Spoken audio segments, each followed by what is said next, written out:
بسم اللہ الرحمن الرحیم۔ السلام علیکم معزز سامعین، پچھلی ویڈیو میں ہم نے آپ سے مشرکین مکہ کی سازشوں کا تذکرہ کیا اور یہودیوں کی جانب سے پوچھے گئے 3 سوالات کا ذکر کیا۔ آج کی ویڈیو میں ان سوالات میں سے ایک کے جواب ہم اس ویڈیو میں تفصیل سے دیں گے، آپ ہمارے ساتھ رہیں۔ حضور علیہ الصلوۃ والسلام کے اعلان نبوت کے بعد مشرکین مکہ یہودیوں کے پاس گئے اور یہود و ہنود نے مل کر حضور علیہ الصلوۃ والسلام کے پاس 3 سوالات بھیجے۔ مشرکین مکہ یہ امید کیے بیٹھے تھے کہ آپ صلی اللہ علیہ وسلم کوئی جواب نہیں دے سکیں گے اور آپ صلی اللہ علیہ وسلم کی شہرت ختم ہو جائے گی اور اس طرح دین اسلام کا پھیلاؤ رک جائے گا، نعوذ باللہ من ذالک۔ جبکہ یہودی یہ جاننا بھی چاہتے تھے کیا واقعی حضرت محمد مصطفیٰ صلی اللہ علیہ وسلم اللہ کے آخری پیغمبر ہیں جن کا ذکر ان کی تورات میں بھی آیا ہے۔ ان 3 سوالات میں سے ایک سوال یہ تھا، اس شخص کا حال بتائیں کہ جس نے مشرق سے مغرب تک پوری دنیا کا سفر کیا، یعنی حضرت ذی القرنین رضی اللہ تعالی عنہ۔ آج کی ہماری ویڈیو حضرت ذی القرنین رضی اللہ تعالی عنہ کے تعارف اور ان کے پہلے سفر پر مشتمل ہے۔ شروع سے آخر تک ویڈیو ضرور دیکھیں۔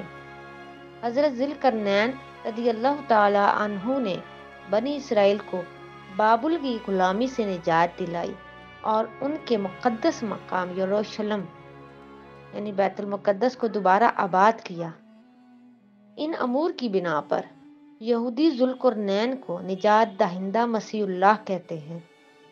قرآن کریم کی سورہ کہف میں ہے، اور اے محمد صلی اللہ علیہ وسلم، یہ لوگ آپ سے ذی القرنین کے بارے میں پوچھتے ہیں، ان سے کہو کہ میں اس کا کچھ حال تم کو سناتا ہوں۔ ہم نے اسے زمین میں اقتدار عطا کر رکھا تھا اور اسے ہر قسم کے اسباب و وسائل بخشے تھے۔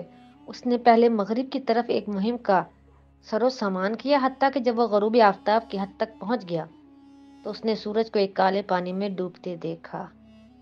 ذی القرنین اگرچہ ایشیا کوچک فتح کرتا چلا گیا، لیکن عوام پر ظلم نہیں کرتا تھا اور نہ ہی انہیں وطن بدر کیا۔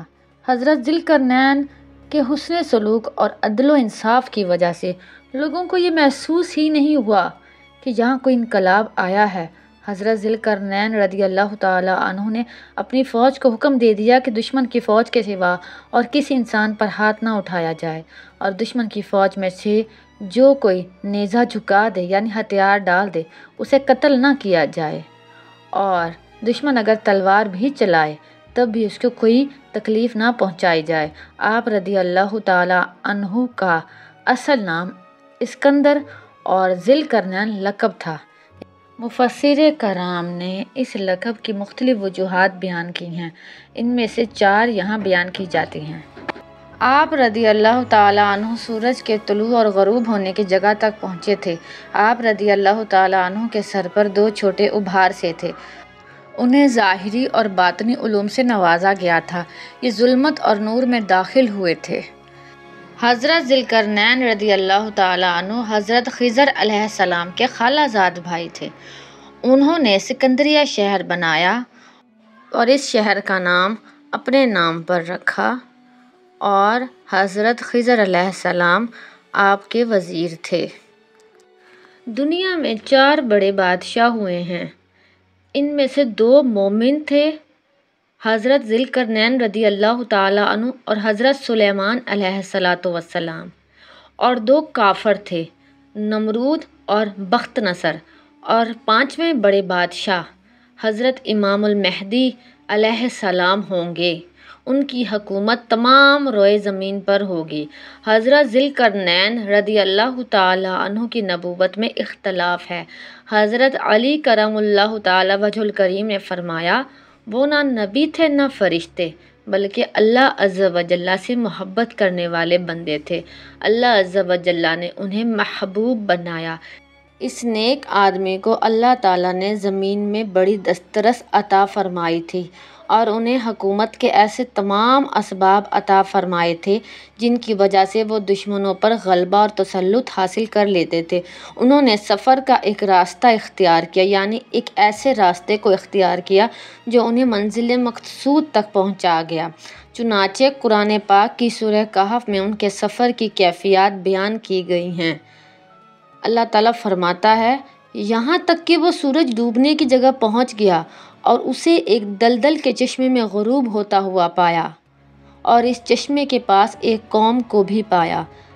اللہ تبارک و تعالیٰ نے یہاں حضرت ذی القرنین رضی اللہ تعالیٰ عنہ کو زمین پر اقتدار بخشنے کا ذکر فرمایا ہے کہ بلا شبہ انہیں ایک عظیم لیڈر کی صلاحیتوں سے نوازا گیا تھا۔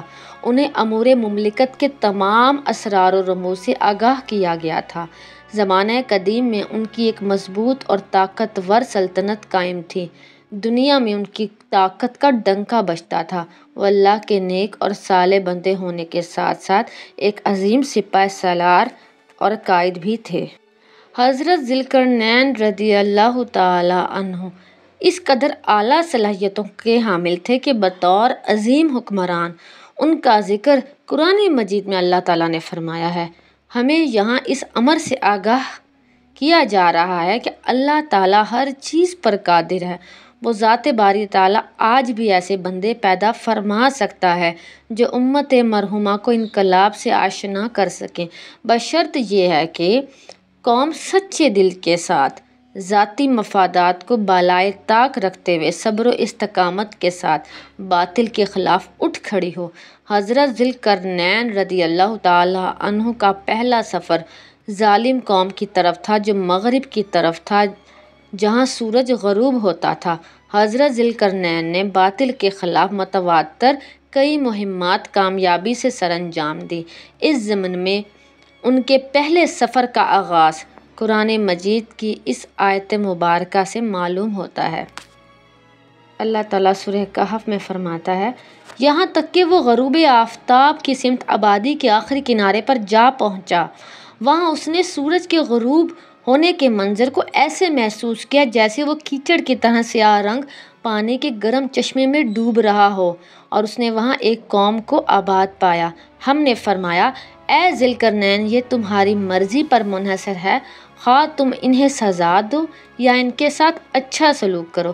حضرت ذی القرنین رضی اللہ تعالیٰ عنہ مغرب کی سمت چلتے چلتے ایسی جگہ پہنچے جہاں انہوں نے سورج کے غروب ہونے کا منظر دیکھا۔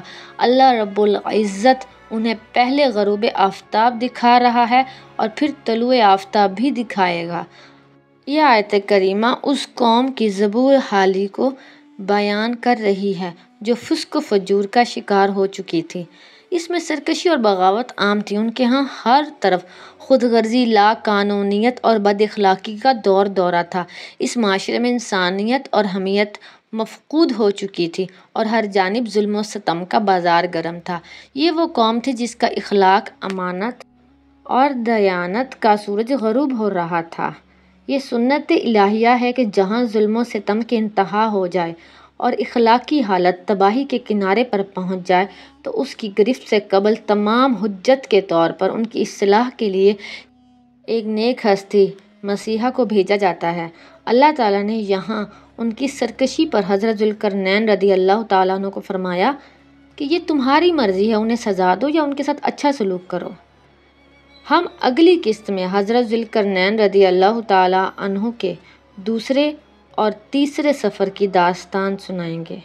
ہمارے ساتھ رہیے، اور یہ ویڈیو آپ کو کیسی لگی کمنٹس میں اپنی قیمتی رائے سے ضرور آگاہ کیجیے۔ شکریہ۔